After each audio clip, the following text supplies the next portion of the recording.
Alors aujourd'hui on va parler politique un petit peu, une fois n'est pas coutume, parce que j'ai trouvé que ce sujet-là était vraiment fascinant, vraiment intéressant et peu de gens sont au courant de ça.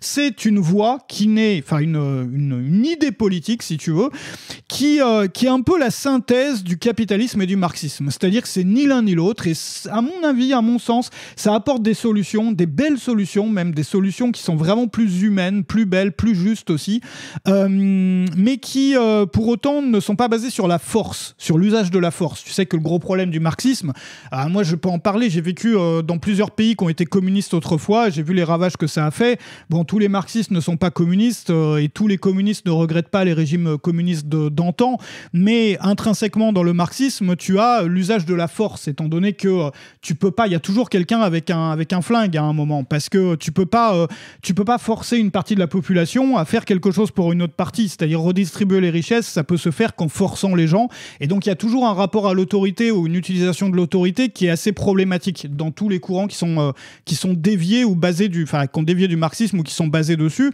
Après, le capitalisme, moi je suis entrepreneur, si tu me regardes, t'es probablement entrepreneur, sur ma chaîne il y a beaucoup d'entrepreneurs.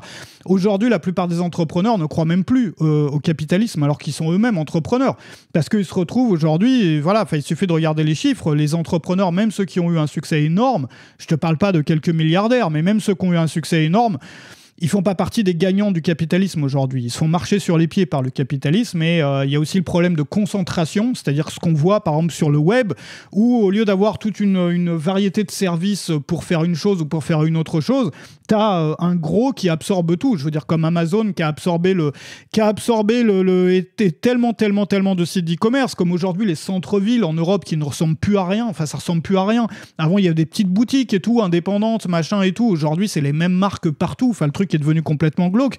Donc il y a beaucoup de gens, après peu importe, moi je suis pas là pour juger, hein. Tu peux être marxiste, tu peux être capitaliste, j'ai pas de problème avec ça.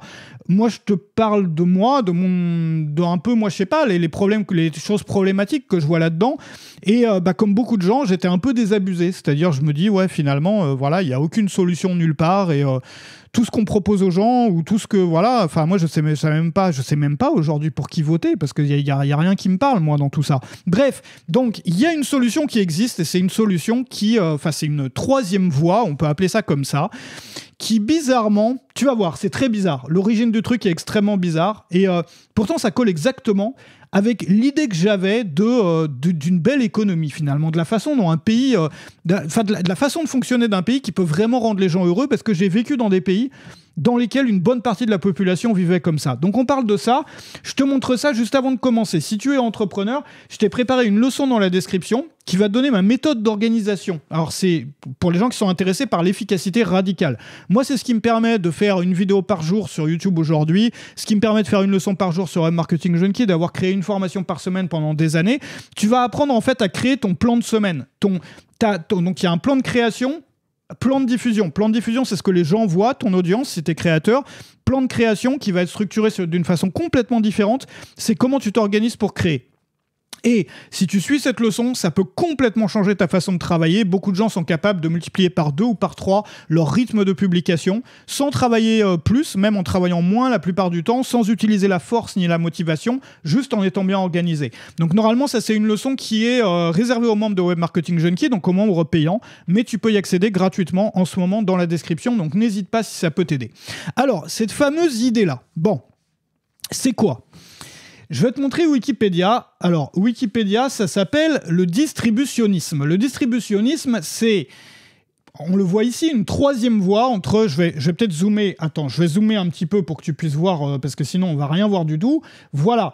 Est une philosophie économique de troisième voie entre le socialisme d'État et le capitalisme, formulée par des penseurs catholiques. Donc, c'est ultra lié à l'Église catholique, mais après, qu'on soit catholique ou pas, moi, j'étais d'accord avec ça avant de savoir que c'était lié à que c'était des penseurs catholiques qui avaient théorisé ça. Je vais te raconter d'ailleurs mon histoire tout à l'heure, tu vas voir pourquoi. D'ailleurs, si tu as regardé pas mal de mes vidéos, tu as vu que j'étais déjà d'accord avec eux avant même de savoir que ça avait un nom, avant même de savoir que ça s'appelait le distributionnisme.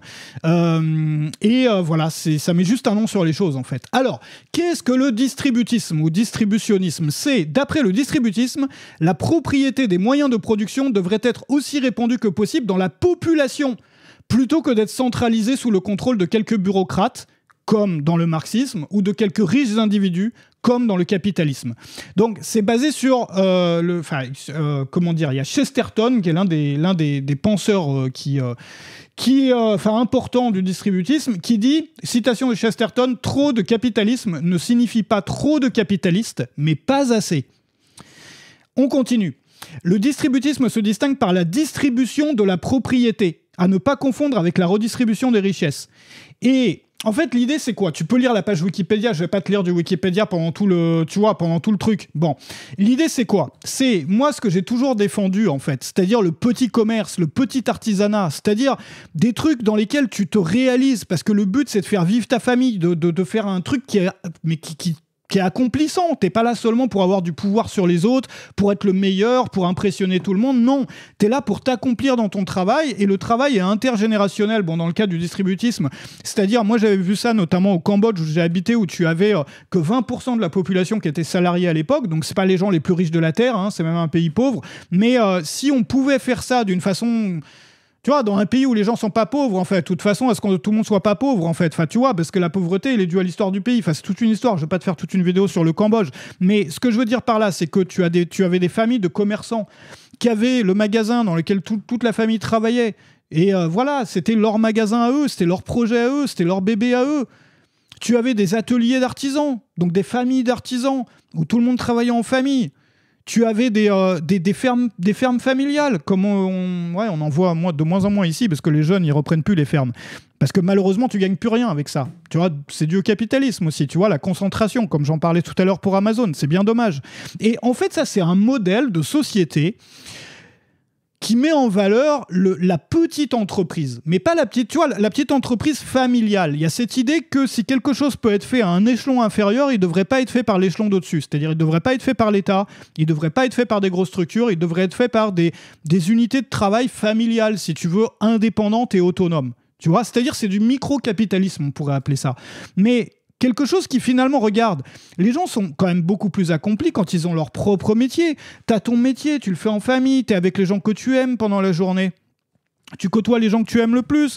Je sais pas, il y a un soutien, un support qui est autre chose quand même que dans une entreprise capitaliste où, je sais pas, t'es pas là que pour viser la puissance et le profit. T'es aussi là pour, créer un cadre de vie, pour transmettre le truc. Alors, dans un monde idéal, pour transmettre le truc à tes enfants et leur apprendre le métier. Bon, maintenant, ça, c'est plus compatible avec la vitesse du progrès parce que les choses progressent tellement vite que la génération d'après fera autre chose que la génération d'avant. Ce qui est bien triste à certains égards. Moi, j'habite dans la campagne ici en Europe de l'Est et tu vois que les fermes sont abandonnées parce que ça gagne plus rien. Tu vas bosser en usine, tu gagnes plus que ça. Mais il y a un certain équilibre. Moi, j'ai un voisin qui a réussi à allier les deux. C'est-à-dire qu'il a un boulot en ville, mais il continue sa ferme. Bon, alors après, c'est un boulot de fou, hein, mais il est heureux comme ça. Sinon, il serait pas heureux, tu vois. Et moi, je trouve que c'est intéressant. Tu peux me dire dans les commentaires ce que tu en penses de tout ça, parce que moi, c'était quelque chose qui m'avait marqué dans certains pays dans lesquels j'ai vécu. Moi-même, je travaille comme ça, c'est-à-dire j'ai une entreprise à la maison, et je vois que beaucoup des personnes qui me suivent, quand je discute avec eux, quand on se rencontre et tout, ou sur Web Marketing Junkie, dans certaines discussions qu'on a eues, on voit bien que les gens sont pas là pour avoir du pouvoir, pour écraser les autres, pour être plus puissants que tout le monde. Non, ils sont là pour gagner leur vie honnêtement, pour avoir un boulot qui est beaucoup plus accomplissant, enfin dans lequel ils peuvent se sentir beaucoup plus accomplis que s'ils étaient salariés. Ils veulent un beau truc, en fait. Mais le capitalisme rend ça difficile à cause du phénomène de concentration. C'est-à-dire, il y a de plus en plus d'argent dans les mains de quelques sociétés. Donc, c'est de plus en plus dur pour les petits. On le voit. Le phénomène se reproduit aujourd'hui sur les réseaux sociaux, sur YouTube, sur partout, en termes de... pour les créateurs, c'est pareil. C'est de plus en plus difficile pour les créateurs, les petits créateurs. Alors qu'autrefois, il y avait sa place un peu pour tout le monde. C'est pareil pour les sites d'e-commerce. Pareil pour absolument tout, en fait. Et d'un autre côté, l'autre alternative, c'est le marxisme, qui est une alternative radicale, extrémiste, enfin, à mon sens, extrémiste. Après, chacun en pense ce qu'il veut. Je ne suis pas là pour convaincre les gens là-dessus. Extrémiste parce qu'elle ne peut pas fonctionner sans l'usage de la force, de l'autorité, en fait. Et il y a peut-être une troisième voie. Alors, cette troisième voie-là, elle est intéressante. Après, effectivement, c'est lié à... Enfin, c'est des penseurs catholiques qui ont mis ça au point. C'est intéressant. J'ai vu que dans l'islam, il y a quelque chose de proche. Je ne suis pas trop penché sur la question. Mais en fait, pourquoi catholiques ou musulmans? Simplement que c'est des penseurs pour qui enfin, tu vois, leur but c'était pas le profit ou tu vois, une idée, une idéologie de l'État, ni la recherche du profit, du pouvoir et de la puissance en fait. C'est quelque chose peut-être de plus humain ou de plus, je sais pas.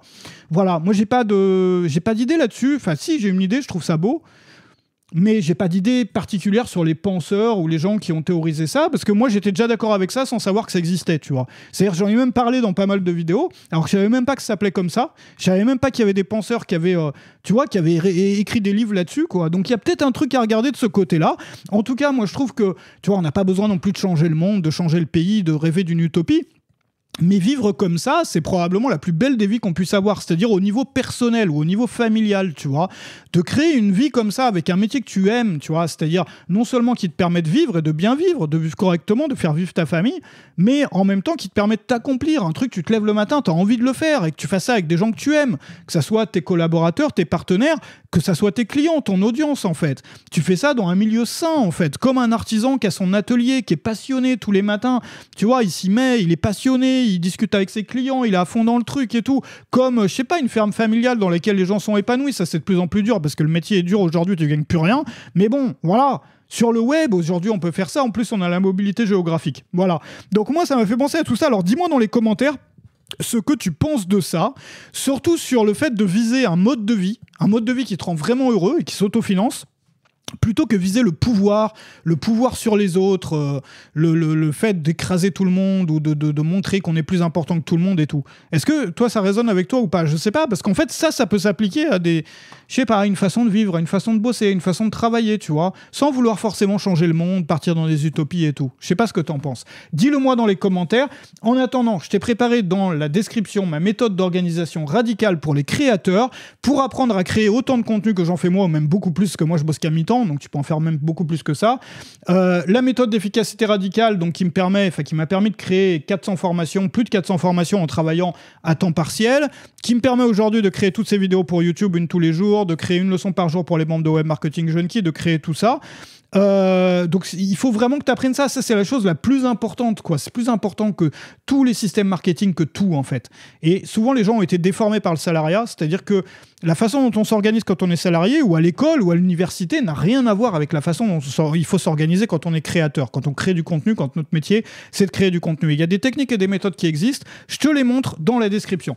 Je voudrais aussi te proposer de t'abonner à la chaîne YouTube parce qu'il y a des belles vidéos qui arrivent. Donc, pour ne rien rater, n'hésite pas à t'abonner, à activer les notifications. Et moi, je te retrouve dans la prochaine vidéo. Donc, demain, salut chez toi.